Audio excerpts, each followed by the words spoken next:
Ánimo, ¿puedes tú empezar? Una oración.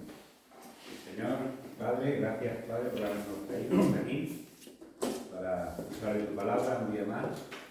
Te pedimos, Señor, que tú bendigas a Antonio en las cosas que vaya a exponer. Señor, esperamos escucharte a ti y que todo lo que le ponga, Señor, entre en nuestro corazón y podamos sonarlo. Te agradecemos todas las cosas en el nombre de tu amado Hijo Jesús. Amén. Amén. Muy bien, vamos a... Hemos mencionado un poco de paso, hemos mencionado un poco de paso el tema de las resurrecciones. Hemos hablado un poco de las resurrecciones.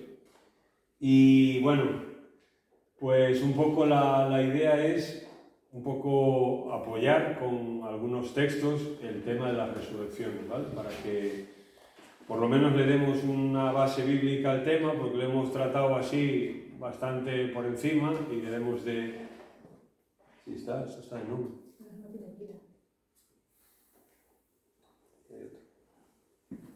Había uno que no tiene pila. Y si no tiene pila, ¿por qué no se la pone en reporte?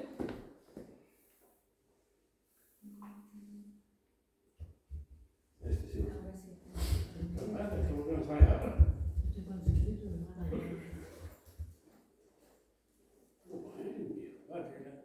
Muy bien, pues lo que estábamos intentando decir era que hemos hablado de las resurrecciones, pero necesitamos poner un poco fundamento al tema de las resurrecciones, ¿sí? Así que eso es lo que vamos a hacer hoy. Vamos a leer un texto que está en 1 Corintios capítulo 15, son unos versículos súper interesantes, evidentemente no los vamos a tratar, ni mucho menos, pero vamos a hacer referencia a un par de ellos, pero sí leerlos, porque, como digo, es muy interesante. 1 Corintios capítulo 15, a partir del versículo 35. Primera carta a los Corintios 15, 35 viene diciendo Pablo: pero alguno dirá, ¿cómo resucitarán los muertos? ¿Con qué cuerpo vendrán? Necio, lo que tú siembras no se vivifica si no muere antes. Y lo que siembras no es el cuerpo que ha de salir, sino el grano desnudo, ya sea de trigo o de otro grano. Pero Dios le da el cuerpo como Él quiso, y a cada semilla su propio cuerpo. No toda carne es la misma carne, sino que una carne es la de los hombres, otra carne la de las bestias, otra de los peces y otra la de las aves.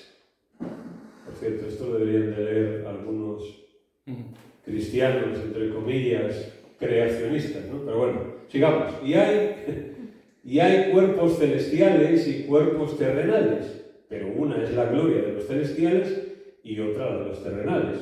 Una es la gloria del sol, otra es la gloria de la luna, y otra la gloria de las estrellas. Pues una estrella es diferente a otra en gloria. Gloria habla de brillo, ¿vale? La palabra gloria significa brillar, así que en este sentido se está usando. Así también es la resurrección de los muertos. Fijaros, así también es la resurrección de los muertos. Se siembra en corrupción, resucitará en incorrupción. Se siembra en deshonra, resucitará en gloria. Se siembra en debilidad, resucitará en poder. Se siembra cuerpo animal o del alma, resucitará cuerpo espiritual. Hay un cuerpo animal y hay cuerpo espiritual. Así también está escrito: fue hecho el hombre, el primer hombre Adán, alma viviente. O sea, cuando el hombre era carne y hueso y Dios sopló aliento de vida. En Génesis no lo dice. El postrer Adán, Adán, alma viviente; el postrer Adán, espíritu vivificante. El postrer Adán es Cristo. Pero lo espiritual no es primero, sino lo animal, y luego lo espiritual. El primer hombre es de la tierra, terrenal; el segundo hombre, que es el Señor, del cielo. Cual el terrenal, también los terrenales, y cual el celestial, también los celestiales. Y así como hemos traído la imagen del terrenal, traeremos también la imagen del celestial. Pero esto digo, hermanos, que la carne y la sangre no pueden heredar el reino de Dios, ni la corrupción hereda la incorrupción. Y aquí os digo un misterio. ¿Recordáis lo que era un misterio, no? En el Nuevo Testamento, algo que no estaba revelado y que Dios tiene que decirlo. Os digo un misterio. No todos dormiremos o moriremos, pero todos seremos transformados en un momento, en un abrir y cerrar de ojos, a la final trompeta, porque se tocará la trompeta y los muertos serán resucitados incorruptibles y nosotros seremos transformados. Porque es necesario que esto corruptible se vista de incorrupción y esto mortal se vista de inmortalidad. Y cuando esto corruptible se haya vestido de incorrupción y esto mortal se haya vestido de inmortalidad, entonces se cumplirá la palabra que está escrita: su vida es la muerte en victoria. ¿Dónde está, oh muerte, tu aguijón? ¿Dónde, oh sepulcro, tu victoria? Ya que el aguijón de la muerte es el pecado y el poder del pecado la ley, más gracias sean dadas a Dios, que nos da la victoria por medio de nuestro Señor Jesucristo. Así que, hermanos míos amados, estad firmes y constantes creciendo en la obra del Señor, sabiendo que vuestro trabajo en el Señor no es en vano. Bien, bueno, es, como digo, versículos muy interesantes, todo el capítulo en sí. El capítulo habla de la resurrección y muchas veces se usa, vamos a decirlo ahora en un ratito, la resurrección también como una figura espiritual. Bien, pero el programa de las resurrecciones. Primero, es fácil ver que la resurrección es un tema capital en las Escrituras. Eso no es difícil ver, ¿no? La promesa de que un día estas cosas que ahora vemos se van a terminar y van a empezar unas nuevas. Eso es lo que está afirmando Pablo en 1 Corintios, ¿no? Que lo terrenal, la imagen que traemos como seres humanos, primera que Dios nos dio, pues eso se va a acabar y traeremos la imagen de Cristo, nosotros, como vamos a explicar. En el Nuevo Testamento, después del tema central, que es la cruz, evidentemente en el Nuevo Testamento, bueno, la resurrección casi domina la predicación y la enseñanza de los apóstoles. Más de 40 referencias en el Nuevo Testamento hay a la resurrección, más de 40. O sea que es un tema recurrente, importante en el Nuevo Testamento. Ahora, hay dos clases de resurrecciones, ¿vale? Dos clases. Aunque yo he puesto programa, por algo que luego voy a explicar. Está la resurrección, por un lado, la resurrección para vida, que el Nuevo Testamento le llama de entre los muertos. Vamos a explicar por qué dice de entre los muertos. Y luego está la resurrección para juicio. Resurrección para vida y resurrección para juicio. Bien, empecemos por la primera, resurrección para vida. Varios pasajes explican y desarrollan esta parte del programa de resurrección. Nosotros dijimos que había una resurrección para vida, ¿no? Vale, queremos leer los textos para que los veamos todos y veamos cómo esto es algo que se defiende y se enseña en el Nuevo Testamento. El primer versículo está en Lucas 14, 13 y 14, dice allí: mas cuando hagas banquete, llama a los pobres, los mancos, los cojos y los ciegos, y serás bienaventurado, porque ellos no te pueden recompensar, pero te será recompensada en la resurrección de los justos.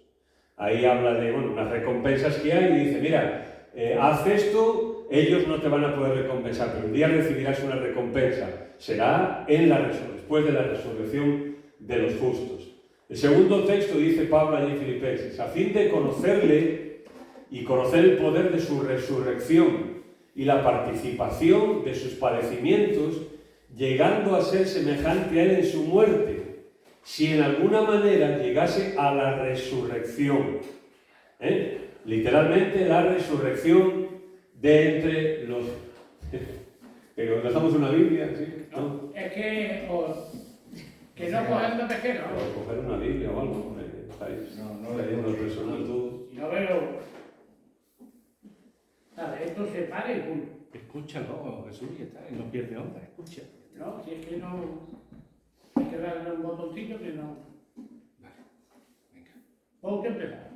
Si en alguna manera, dice, llegase a la resurrección, literalmente es la resurrección de entre los muertos. La palabra que usa Pablo aquí en Filipenses es que hay muertos, ¿vale? Y hay gente que resucita de entre esos muertos. Pero no resucitan todos, sino hay una cantidad de gente que resucita de entre los muertos. Esa es la idea, ¿no? Hay unos muertos que son sacados de ahí en un momento. Eso lo vamos a ver, es muy importante, por eso se usa esta palabra. Dice Hebreos 11:35, las mujeres recibieron sus muertos mediante resurrección, mas otros fueron atormentados no aceptando el rescate a fin de obtener mejor resurrección. Está hablando de personas que fueron perseguidas por su fe y estuvieron dispuestas a morir, ¿no? Y sus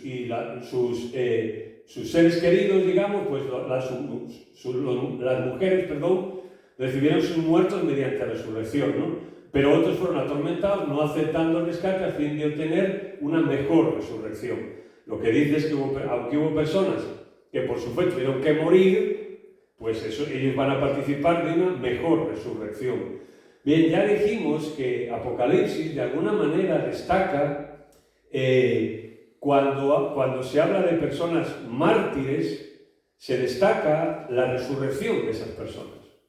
¿Por qué? Pues porque esa persona posiblemente no murió de una forma natural, sino que es una persona que por su fe ha muerto y de esa manera su resurrección es una victoria sobre los que lo mataron.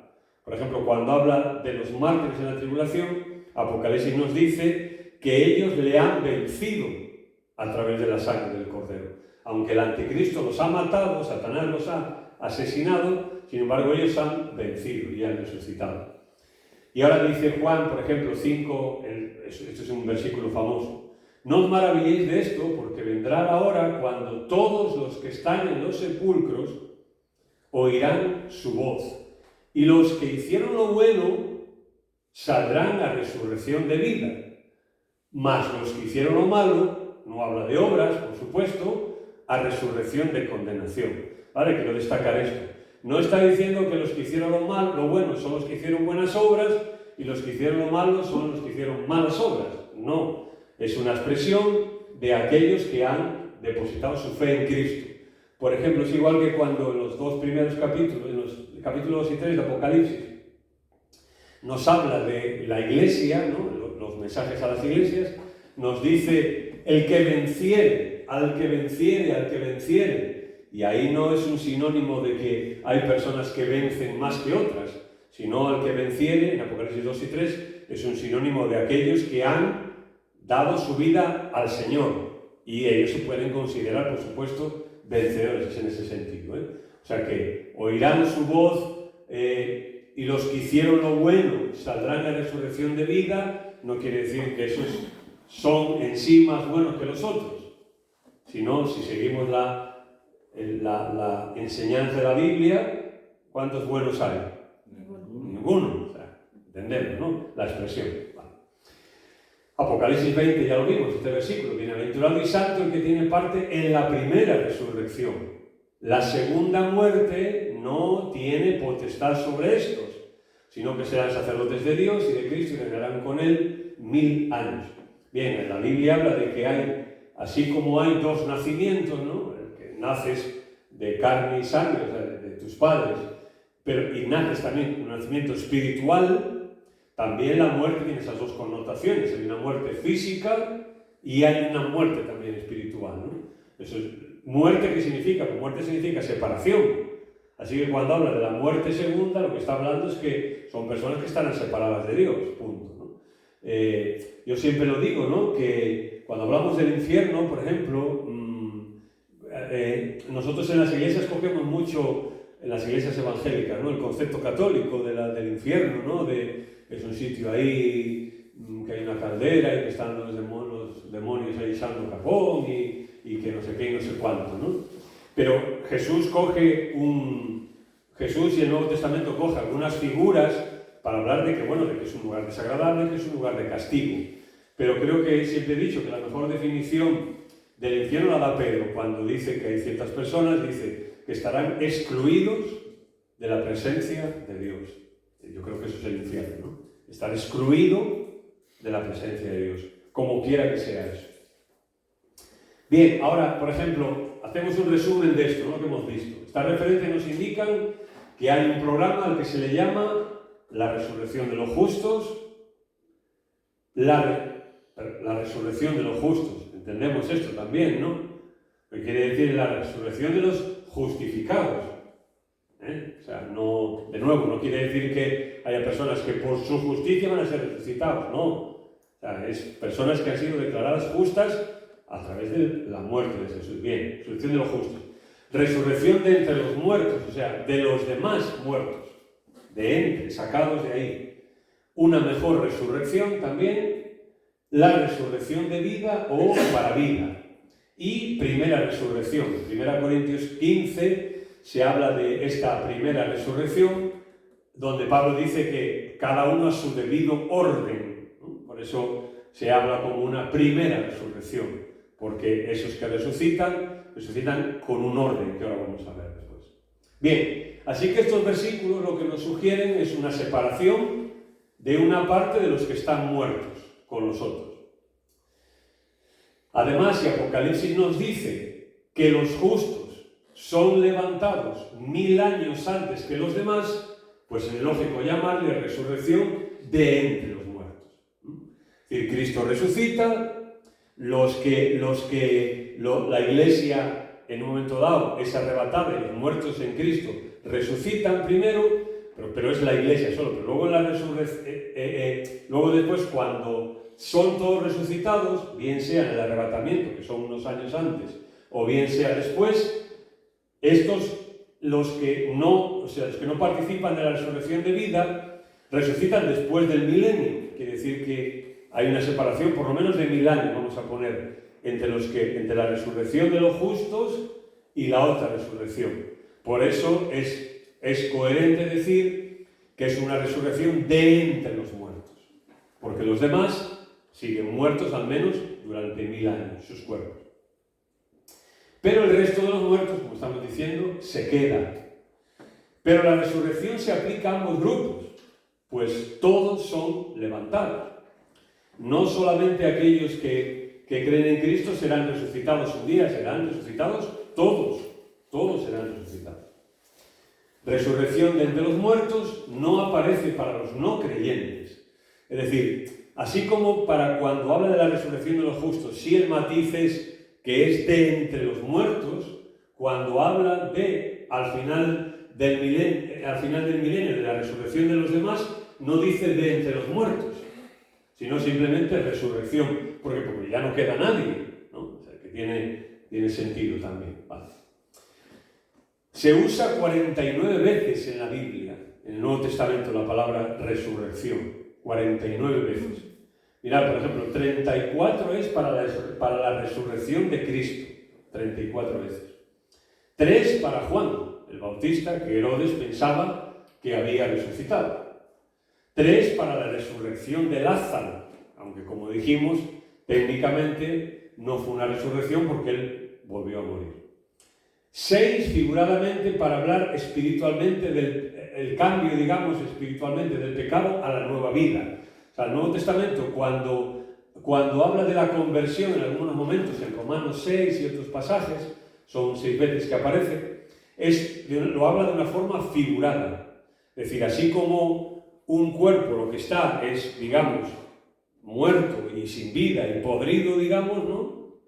Y cuando resucita, según 1 Corintios, todo eso se cambia y ahora tiene un cuerpo espiritual nuevo, que no afecta a la muerte ni nada de eso, pues Pablo lo que hace es aplicar ese concepto a nuestra vida espiritual también, ¿no?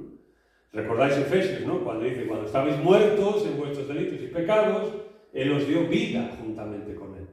Es decir, y otros textos también. O sea, que se usa figuradamente, ¿no? Para decir lo que debería, que la conversión tendría que ser una figura, digamos, de lo que será un día la resurrección literal. Nuestra conversión tenía que ser una figura de eso, ¿no? Estábamos muertos a Dios, ahora vivimos para Dios. Estábamos absolutamente en podredumbre moral, digamos, ¿no? Y ahora, pues no, ya no, ahora Dios nos ha declarado justos, nos ha declarado santos, etc. Bueno, ahí no quiero pararme mucho. Y 3 se usan también para la resurrección futura de entre los muertos. Así que la Biblia enseña que está por ocurrir una resurrección en la que parte del total de los muertos serán resucitados primero. Yo lo estoy repitiendo mucho para que pues nos quede claro el enfoque, ¿no? Hay 2 resurrecciones, primero resucita una parte y los otros quedan ahí esperando. Juan 5:29, como leímos, la expresión resurrección de vida es un sinónimo que se desarrolla en el Nuevo Testamento como sinónimo de salvación también. Así que la resurrección no solamente implica un aspecto físico, es decir, la resurrección no implica solo que Dios, por supuesto, que es capaz de eso y mucho más, un día resucitará nuestros cuerpos terrenales y los transformará, ¿no? No solamente es esa la implicación, sino que la implicación también es que el problema es que quien resucita en la segunda resurrección ya no tiene parte con Dios. Ese es el problema. Por eso la Biblia también constantemente nos anima a, en esta vida, buscar a Dios, encontrarlo, en esta vida tomar una decisión, etcétera, etcétera, etcétera, porque solo tenemos esta oportunidad, luego ya no hay oportunidades. Bien, esta es la resurrección para vida. Ahora, la resurrección para muerte. La resurrección para muerte.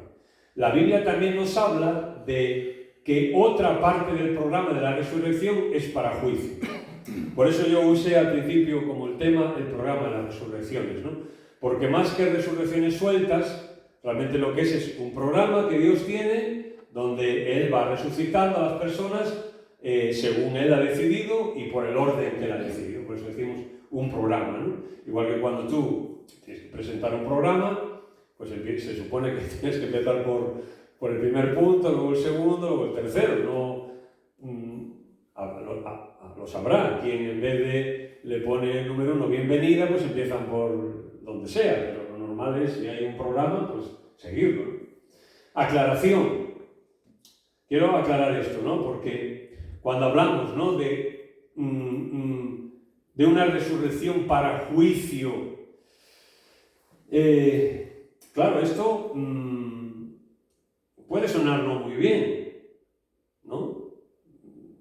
Hoy día, sobre todo hoy día, ¿no? Y no pensando aquí nosotros, pero cualquiera que pueda oír esta grabación o cualquiera con el que hablemos, ¿no? Claro, resurrección para muerte es como, bueno, ¿y por qué, no? Vale. Hay una aclaración. La Biblia dice, por ejemplo, Dios dice que Él no quiere la muerte del impío, por ejemplo. Y ahí habla de la muerte espiritual, ¿no? Él quiere, y luego dice, Pablo dice, Él no quiere que nadie se pierda, sino que todos procedan al arrepentimiento. Es decir, que esas personas que resucitan, de una u otra manera han tenido una oportunidad delante de Dios. ¿Cómo es esa oportunidad? ¿De qué manera? Eso ya lo hemos dicho aquí, eso lo decide Dios. Lo decide Dios. ¿Quién va a ser resucitado para vida?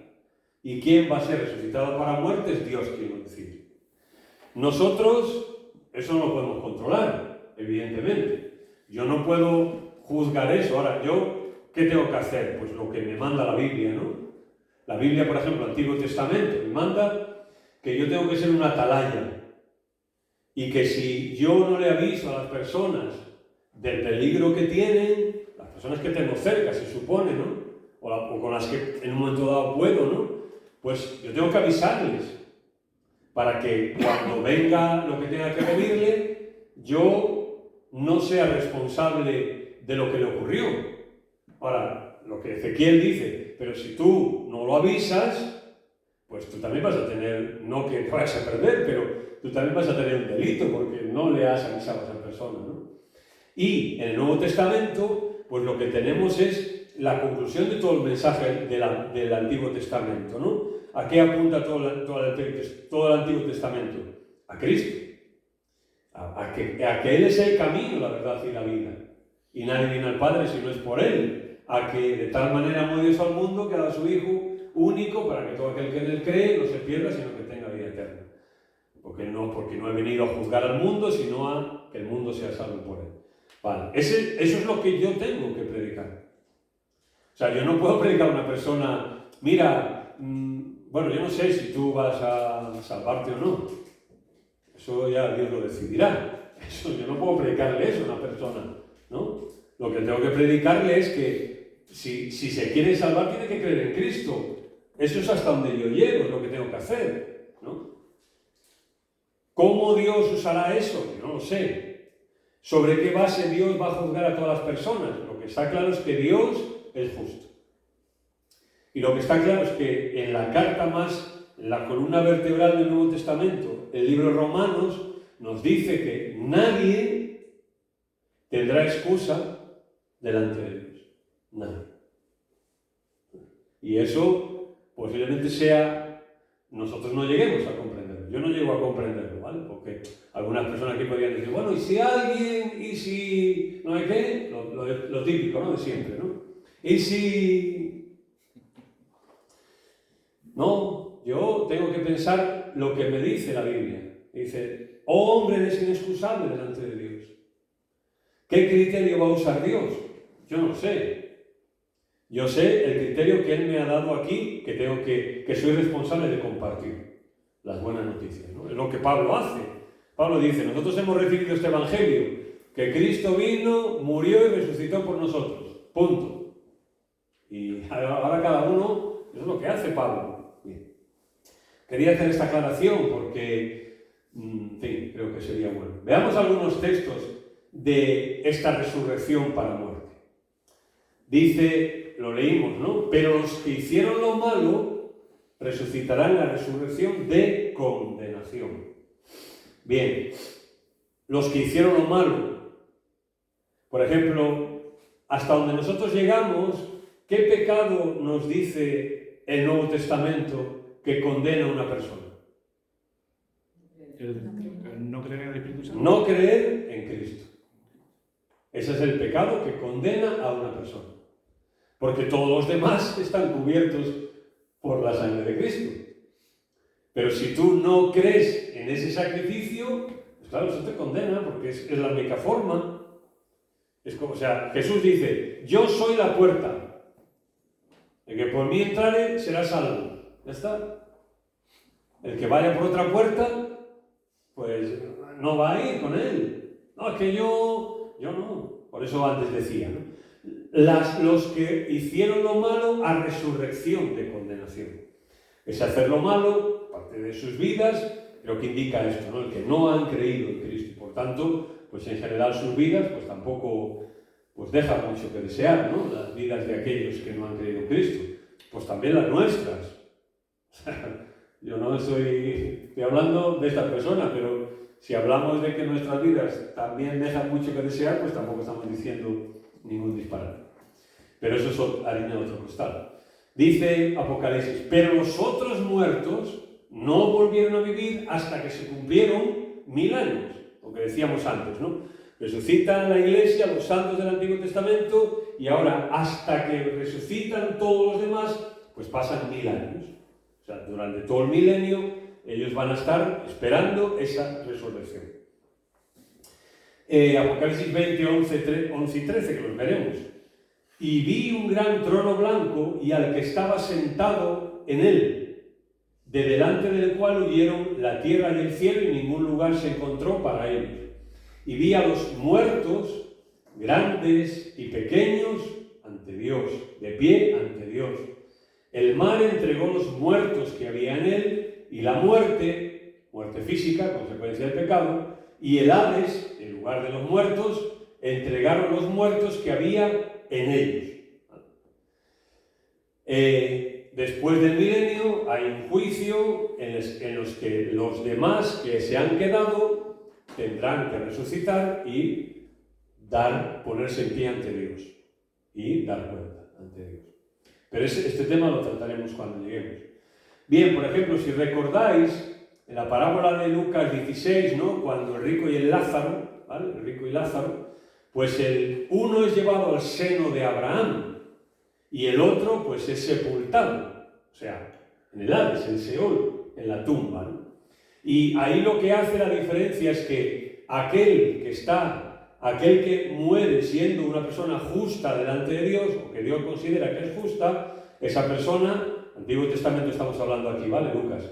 Pasan al seno de Abraham, lugar en la presencia del Señor, pero todavía no es lo que nosotros conocemos, digamos, como el cielo, etcétera, etcétera, ¿no? Y el rico, pues es sepultado, pero está vivo. De manera que eso es una parábola donde uno aparece en paz y el otro aparece sufriendo, ¿no? Por cierto, esta fue una parábola que usaron en la edad medieval para defender que Dios estaba de parte de los pobres y a los ricos los condenaba. Hubo padres de la iglesia y todo que inventó una teología de esto que, si tenéis tiempo y estáis aburridos, lo podéis leer, interesante, ¿no? Pero bueno, luego ya se entendió que no se sostenía, ¿no? Y los familiares del rico tienen que oír en vida la palabra. El rico le dice, oye, vete y háblale a mis compañeros, tal, y dice, no puedo, tienen a los profetas y tal, que le escuchen. Y es más, le dice, moja tu dedo para que yo tal, y dice, no puedo. O sea que hay una separación entre los dos. Aunque los dos están muertos físicamente, han muerto físicamente, uno está en un estado diferente al otro. Aunque están muertos físicamente, están vivos. Eso también lo sabemos, por ejemplo, cuando Jesús en el monte de la transfiguración se aparece, ¿quién aparece allí? Moisés y Elías, vivos. No están muertos tampoco.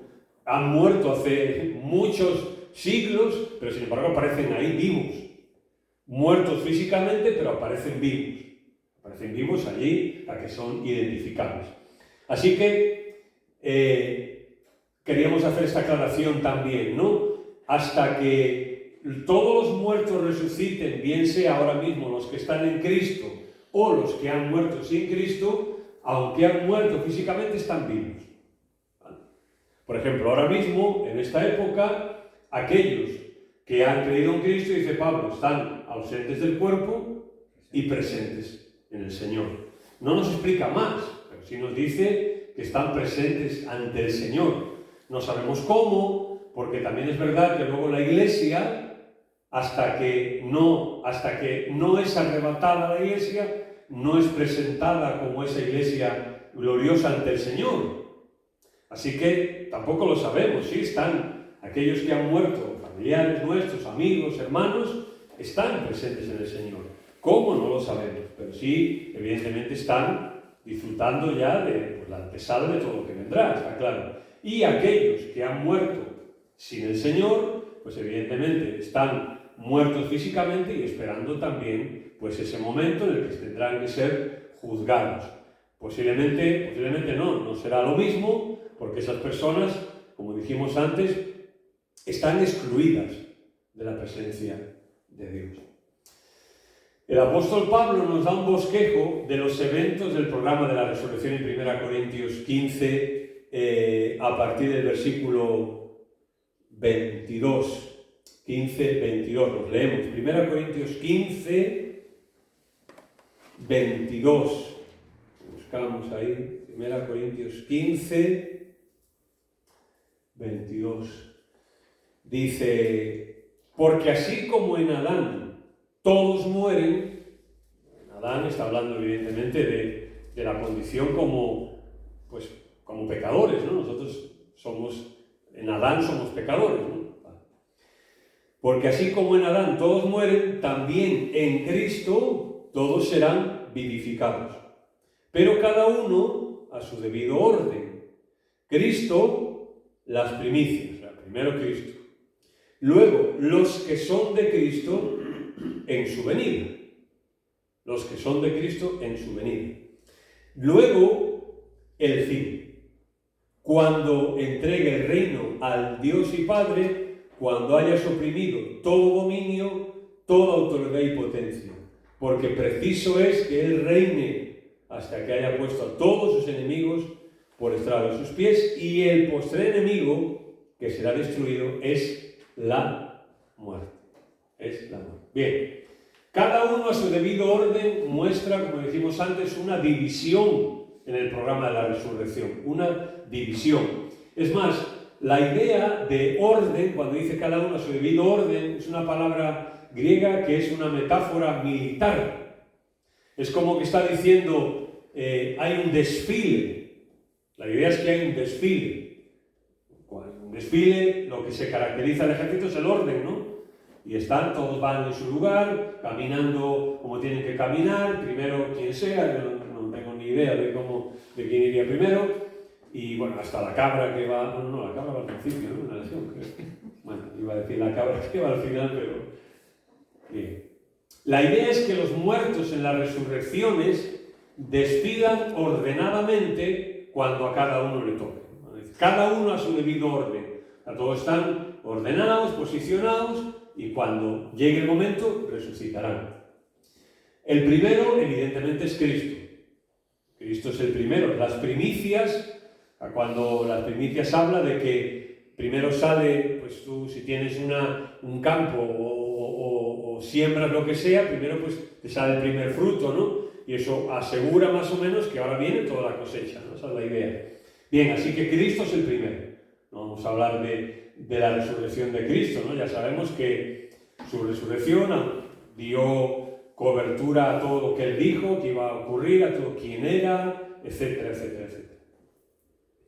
El siguiente grupo es la Iglesia. Porque dice, luego los que son de Cristo en su venida. Y si leemos Primera Tesalonicenses, vamos allá. Lo hemos mencionado varias veces y no lo hemos leído. Vamos a leerlo hoy. Primera Tesalonicenses 4, 13. Primera Tesalonicenses 4, del 13 al 17. Se dice que los tesalonicenses tenían dudas porque en el primer siglo, pues, cuando las primeras iglesias, cuando los primeros cristianos se convirtieron y todo eso, pues, parece que la idea de que el Señor venía, ellos lo interpretaron como que venía ya, inminente. De hecho, en algunas epístolas del Nuevo Testamento tenemos algún desajuste que se creó en las iglesias, que tuvieron los apóstoles que, oye, no, mira, eso no es así, de otra manera. Vale. Así que dice, tampoco queremos, hermanos, que ignoréis acerca de los que duermen.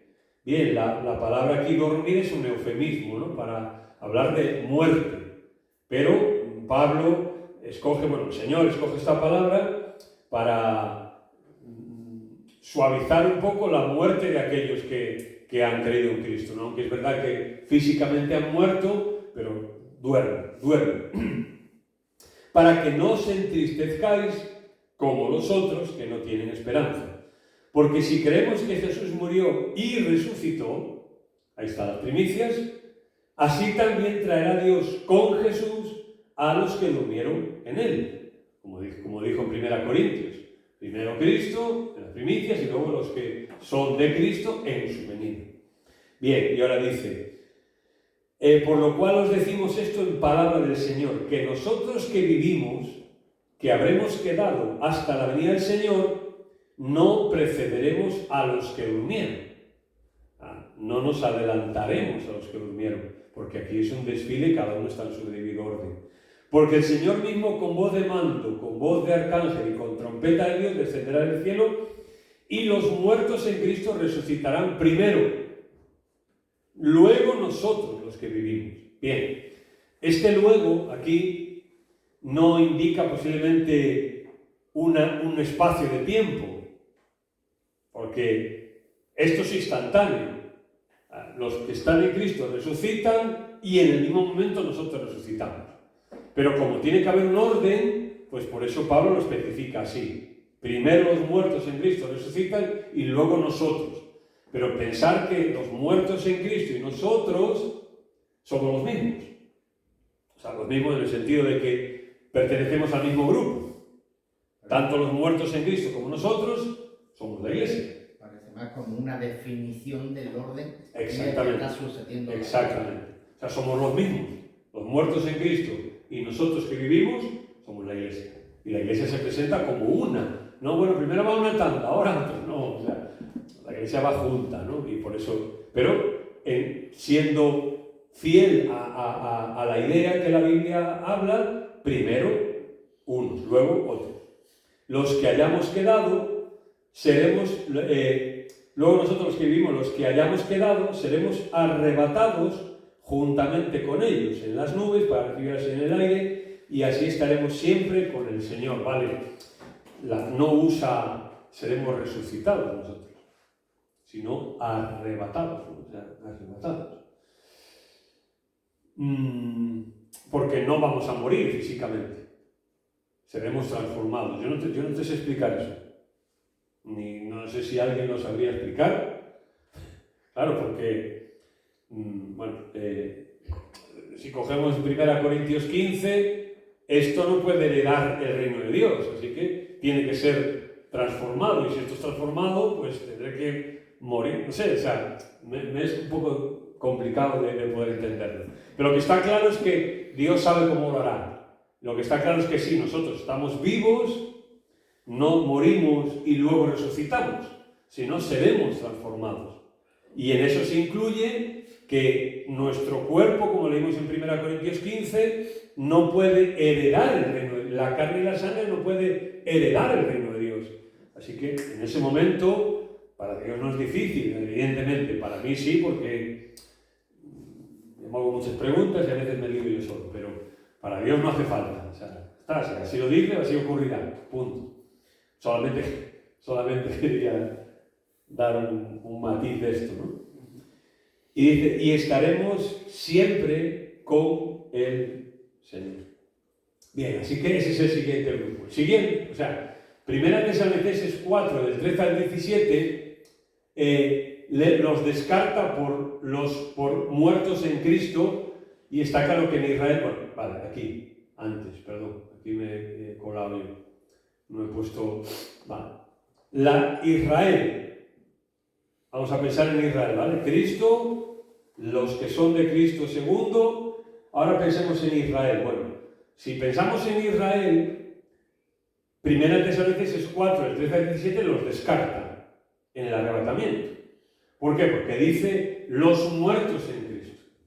E Israel está claro que ni está ni nunca ha estado en esa posición como nación.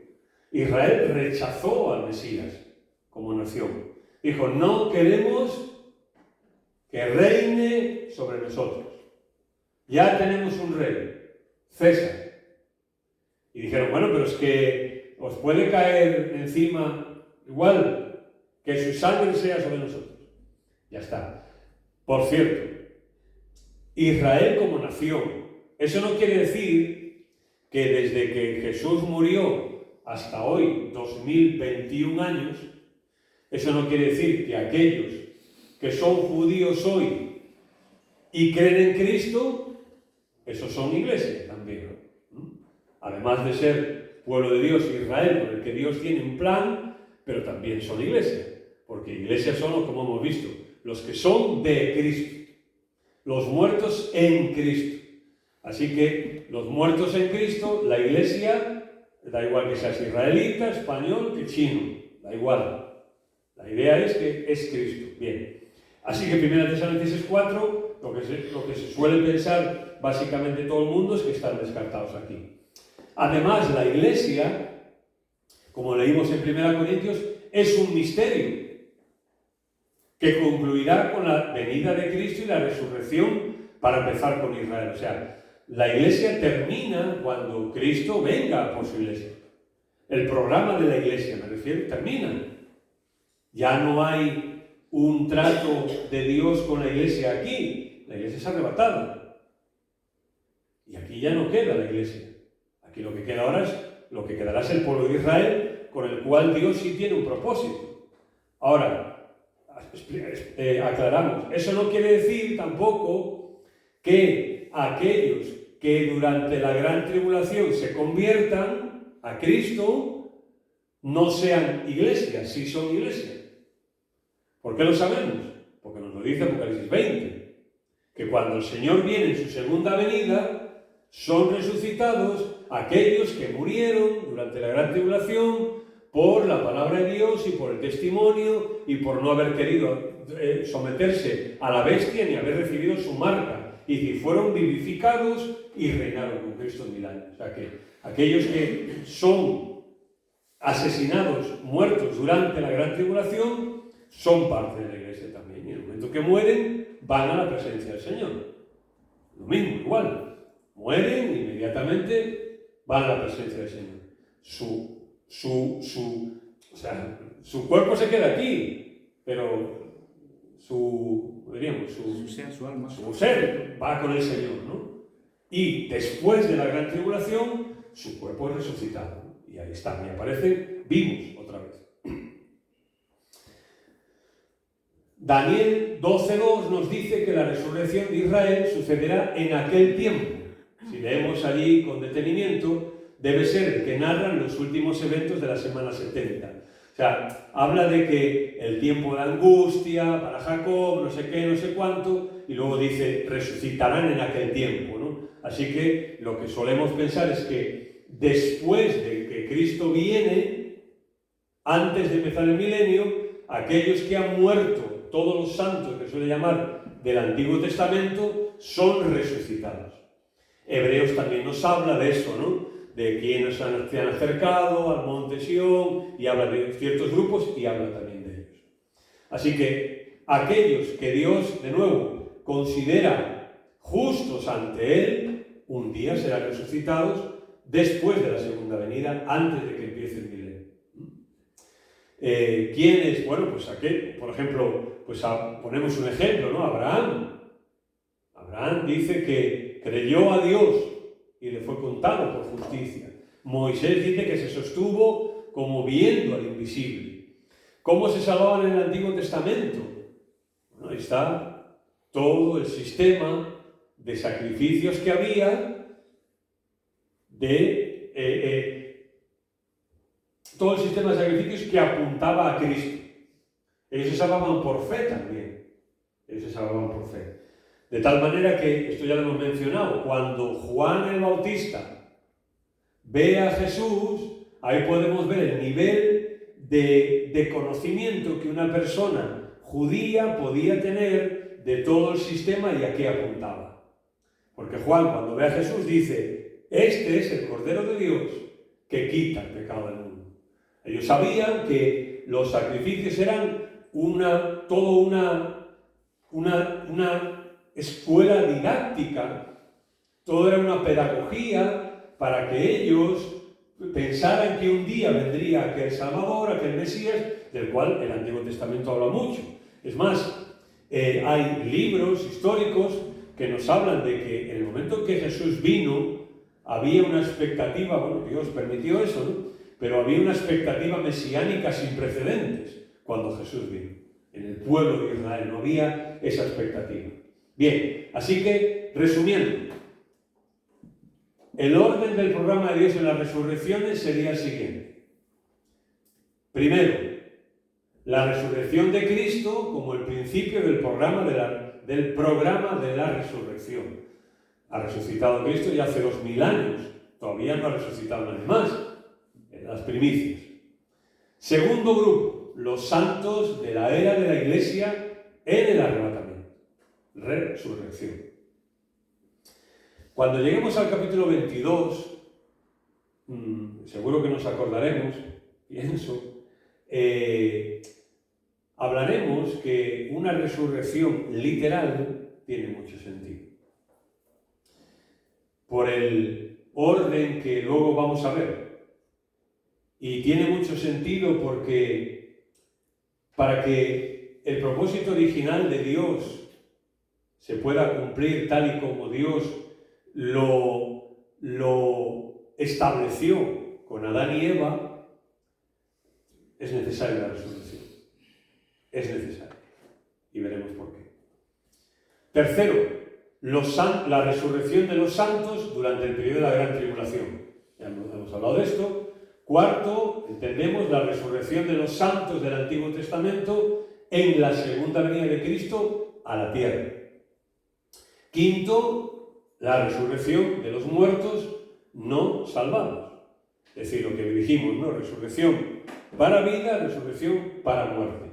De manera que las 4 primeras etapas serían la resurrección de vida, por cuanto todos han recibido vida eterna, ¿no? Resurrección de vida. Y segundo, sería la última sería la resurrección de muerte, por cuanto todos reciben el juicio en ese tiempo. Bien. Aquí tenemos el esquema que hemos mencionado. Ahora yo creo que estamos ya preparados para entenderlo mejor, ¿no? Primera resurrección, Cristo, santos de la iglesia, o sea, nosotros si estamos muertos o no, o vivos, aquí resucitaremos, y luego los santos del Antiguo Testamento y los que murieron durante la Gran Tribulación y creyeron, aquí son resucitados también. Y aquí todos estos, o sea, Cristo, los santos, o sea, la iglesia, los santos del Antiguo Testamento y la Gran Tribulación, pues entendemos que estos son, algunos entienden que son los que vienen con Cristo, lo que se menciona como los ejércitos celestiales que vienen con Cristo, ¿no? En su segunda venida. Yo os dije que a mí me cuesta entender que estos participen en ese momento. O sea, a mí me cuesta entender que cuando dice que Cristo viene y sus ejércitos celestiales con Él, me cuesta ubicar ahí a los santos del Antiguo Testamento. Ya lo dije, ¿no? Por el programa de las resurrecciones, porque ellos no tienen que ver nada con la Iglesia, que es un misterio que en el Antiguo Testamento no había, es otro programa totalmente distinto de la Iglesia de Israel, y por eso a mí me cuesta un poco verlos a ellos ahí, aunque hay algunos que sí lo ven. Pero de todas maneras es un detalle, porque cuando Cristo viene en su segunda venida, estos vengan con Él o no, aquí nos juntamos todos. O sea, tampoco tiene mayor trascendencia, digamos. Luego tenemos el milenio, donde las personas que han muerto siguen aquí en el Seol, en el Hades, o sea, en la tumba, digamos, muertos, siguen ahí y tienen que esperar 1000 años más. Y luego después, aquí, al final del milenio, son resucitados. Son resucitados aquí. Aquí tengo otro esquema que también se ve bien, ¿no? Primero Cristo se encarna, muere, Cristo la primicia resucita. Tenemos la era de la Iglesia, resurrección de los santos de la Iglesia, el arrebatamiento, aquí todo, ¿no? En uno que pone 2, porque como dijimos, los primeros muertos en Cristo y luego nosotros. Tenemos el periodo de la Gran Tribulación y luego tenemos el regreso de Cristo para gobernar y reinar con sus santos, y aquí resucitan todos estos que dijimos, reino milenario, 1000 años, y luego la resurrección de los demás para el gran trono blanco, la retribución del gran trono blanco. Y luego ya, como leímos en 1 Corintios, pues luego cuando Dios entregue el reino a Jesús y todos los enemigos, incluso la muerte, que es el último enemigo, sea vencido, pues entonces empezará lo que nosotros conocemos, o en el esquema de las dispensaciones que vimos, se identifica como el estado eterno, ¿no? O sea, ya, de ahí ya no sabemos nosotros nada más. ¿Cómo será el estado eterno? Cuando lleguemos a Apocalipsis 20, tal vez nos vamos a sorprender un poquito, porque yo creo que se dan algunos matices, ¿no? Creo que se dan algunos matices muy importantes acerca de lo que nosotros llamamos como el cielo.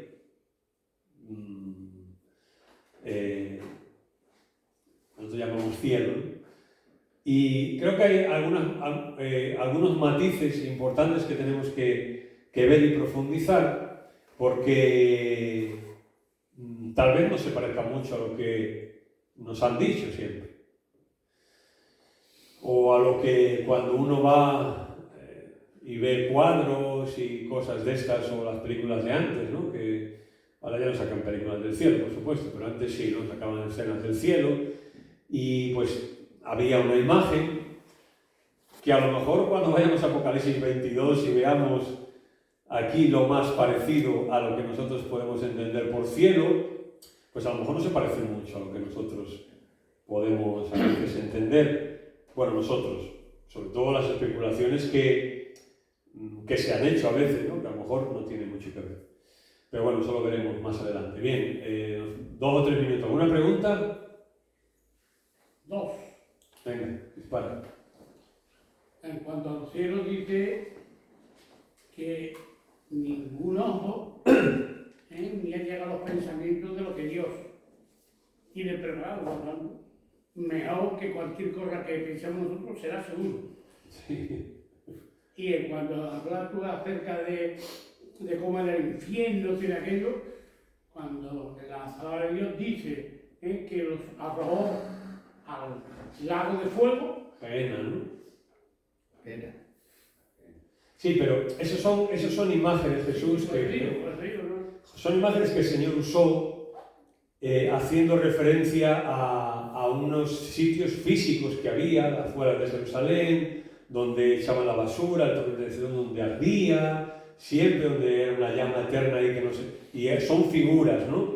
De nuevo, una persona que ya, o sea, una persona que ha muerto, ¿no? Físicamente, y que ahora ha resucitado o está muerto, es decir, ha resucitado, perdón, una persona que esté muerta físicamente, pero ahora tenga un cuerpo espiritual, digamos, ¿no? Pues no le quemas, no le puedes quemar. A un ángel no le puedes tú quemar, vete aquí, ¿no? Porque es otra cosa. Por eso habla de que cuerpo terrenal y cuerpo espiritual. O sea, el cuerpo espiritual que nosotros vamos a tener no lo podemos entender, no se va a parecer nada ahora. Así que lo que está haciendo, lo que está intentando hacer, creo, el Nuevo Testamento con estas figuras es mostrarnos que es un lugar de castigo, que es un lugar difícil, que es un lugar duro. Eso es lo que creo que está explicando, ¿no? Que no es un lugar agradable estar ahí, ¿no? Es que será muchísimo peor. Claro, es como cuando dicen, oye, pues que esto ya es un infierno. Pues sí, pues imagínate, aquí es un infierno. Y está el Señor, que creo que frena muchas cosas, y está el Espíritu Santo y todo, que frena todo eso, pues imagínate el día que no. O sea, pero es muy difícil, ¿no? Matizar ahí algunas cosas, ¿no? Porque, insisto, se usan figuras para decir eso, ¿no? Igual que el cielo, pues cuando se usa el paraíso, todo eso lo mismo. Se usan figuras para decirte que el cielo, pues, es un lugar de paz, un paraíso, ¿tú qué entiendes? Pues un sitio de maravilla, ¿no? Por las Islas Canarias, el paraíso le llaman, ¿no? Claro, tú vas allá a las Islas Canarias y... Una porquería, ¿no? Estás allí y o sea, una maravilla, pues vale, pues lo mismo, ¿no? Tanto el cielo como el infierno, la Biblia, lo que se nos hace, como muchas cosas, es darnos figuras, ¿vale? Pero hay una cosa muy importante en las normas de interpretación, ¿vale? La hermenéutica, normas de interpretación. Una de las cosas fundamentales en las normas de interpretación es interpretar la Biblia literalmente, ¿vale? Incluso las figuras hay que interpretarlas literalmente. O sea, todas las figuras tienen una correspondencia literal. Pero si tú una figura la interpretas figuradamente, pues vas a estar despistado. El típico ejemplo que se pone de una figura, ¿no? Jesús cuando dijo, yo soy la puerta. Vale, ¿la puerta para qué es? Entrar, salir, ¿no? Está. No creo que Jesús dijera que él es un montón de madera con bisagras y una puñadura, no. Dijo entrar. Ahora, eso es la figura. Tú tienes que interpretar cuál es la correspondencia. Pues evidentemente Jesús dijo, el que quiera salvarse tiene que entrar por él, ¿no? Ahora, si tú esa figura la interpretas figuradamente, claro, yo puedo decir, hombre, que una puerta también sirve para darle con ella la cabeza a alguien. ¿Vale? Pero eso es forzar la figura. Eso es interpretar la figura figuradamente. Es que eso es una figura ilustradora. De manera que tanto las figuras que aparecen en el infierno como las figuras que aparecen del cielo, tenemos que intentar entender cuál es la correspondencia literal y no perdernos en las figuras. Eso es lo que yo estaba intentando tratar antes de decir, ¿no? Que a veces nos perdemos en la figura, ¿no? Bueno, pues no, es que Cantinflas y Cantinflas en el infierno, ¿no? Pues no, en fin. ¿Me explico, Jesús? Totalmente. Sí, vale. Totalmente. Lo que está claro es que Yo nosotros pensaba vamos a que- estar muchísimo mejor de lo que podamos pensar y el diablo y su hueste van a estar, pero caerla de peor, y ya que echándolo a donde está el azufre y todo esto, pues esto no es nada.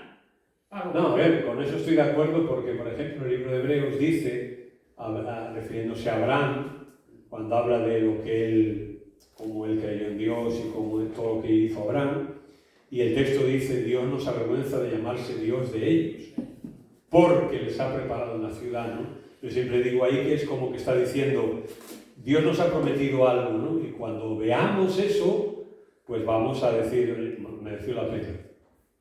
Mereció la pena. Capítulo 22 ya llegaremos, ¿no? Eso. O nos lo vamos a saltar. No, espero que no. Sí, Jerónimo. Yo entiendo que la resurrección para juicio es también corporal, ¿no? Sí, claro, tiene que resucitar, sí, corporalmente, exactamente. Todas las resurrecciones tienen que ser corporalmente. Muy bien, volvemos el año que viene. No te voy a hacer una pregunta antes del año que viene. Quería que si vamos a reinar en la tierra en el milenio con el Señor, ¿cómo vamos a reinar en una tierra que está destruida completamente y está toda deshecha por la gran tribulación? No, eso lo veremos La gran tribulación. en Para el año otro- que viene. el año que viene. Claro, poco a poco, cada cosa a su debido orden. Bueno, que eso, después de Reyes, no sé qué día es, pero creo que es el 12 o 13, vi que es el martes siguiente. Después de Reyes comenzamos. Y nada, pues agradeceros también a todos, ¿no? 10, me parece que. Hoy sé que falta gente porque, en fin, han tenido que, Manuel y algunos que suelen venir por trabajo y tal, pero nada, agradeceros por el esfuerzo de venir, porque bueno, uno prepara las cosas, pero pues siempre que haya un grupito para escuchar y para recibir, estupendo, ¿no? Sabemos que también hay gente que lo ve por las grabaciones de YouTube, pero agradeceros a vosotros vuestra presencia y vuestra atención y todo eso, ¿sí? Y Así gracias que a ti muchas por gracias. prepararte. Muchas gracias por preparártelo, ¿no? Porque Muy bien, vamos a orar.